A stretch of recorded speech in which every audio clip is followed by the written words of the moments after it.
Well, I want to thank the organizers for inviting me to be here. It's so far been a really interesting morning, and like the rest of you, I've enjoyed the speakers who've come before me and look forward to the rest of the day.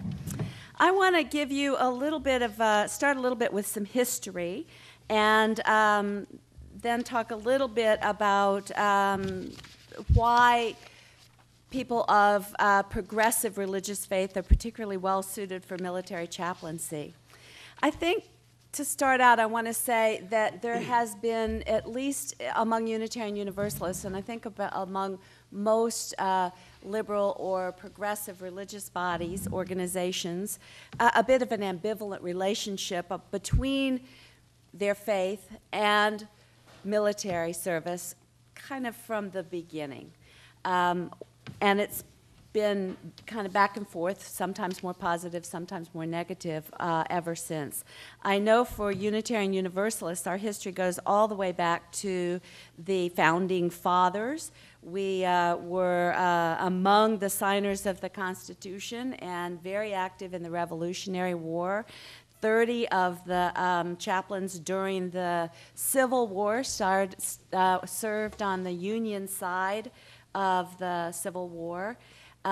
We had Julia Ward Howe, who wrote the Battle Hymn of the Republic as the anthem for the Union side in the Civil War.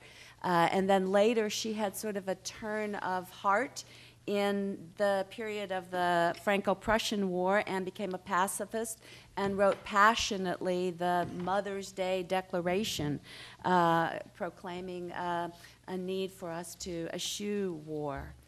World War II was highly controversial among at least the Unitarians and the Universalists. You don't know much about our history, but they were two bodies prior to 1961 when there was a merger, and I don't have time to go into all of our religious history, but I think we're not atypical of progressive and liberal religions in the United States.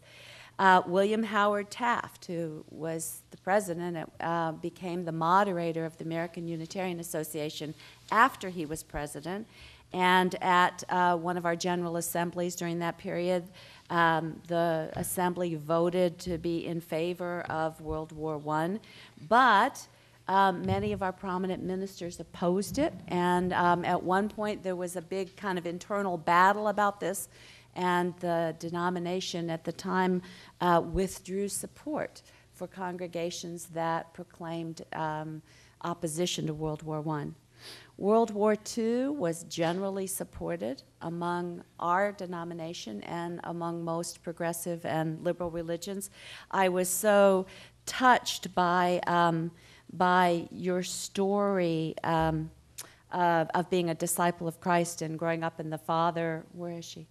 She left. Oh, anyway, her story is not uncommon among religious bodies in the United States during that period. The Vietnam War changed everything. The 60s changed much.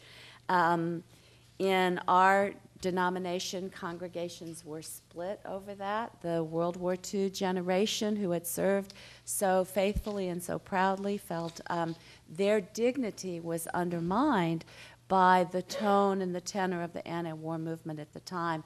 And I think one of the things that I hope we've learned between that period and this war was how to treat those who serve with greater dignity, and to be able to separate our feelings about a war with our feelings about those who serve in war. The president of our denomination, Bill Sinkford, was invited to do one of the prayer breakfasts during the early days of the Iraq War, and did, and addressed the military there and affirmed their service, and also said that I also march in anti-war demonstrations. And he was able to hold that tension and express the both and of that. In recent history, we've had 3 Unitarian Universalist Secretaries of Defense. Elliot Richardson, William Perry, and William Cohen were all Unitarian Universalists and were able to serve in that capacity and be persons of faith in that, that denomination. So I think the ambivalence and the both and the yes, no of it all is sort of endemic to us, and probably is to many of the faith communities who see themselves as on the liberal or progressive side of the religious spectrum. I want to say a few things about how Unitarian Universalists in particular, and to a degree, along a continuum, faiths that are liberal and progressive or progressive are particularly well suited to military chaplaincy. For us, we're a non-creedal faith. We've never had a creed that you had to affirm in order to be a Unitarian Universalist, and therefore there have been influences. Although it began as a Judeo-Christian faith, it was part of the Reformation family of faiths, the far left wing of the Protestant Reformation is how we see ourselves, and yet it has had influences. The three kind of most significant ones in the United States are the Transcendentalist movement, which began as a movement within the clergy and ended up in Ralph Waldo Emerson and Thoreau and those guys. And as a result of that movement in American history and in our history, Eastern thought came into, Eastern religions came into our consciousness. The humanist movement of the 1940s, 50s was largely started among Unitarian clergy and made its way back to the pulpits and pews and brought in a sensitivity to humanist thought and to secular wisdom aside from biblical faith or Judeo-Christian faith.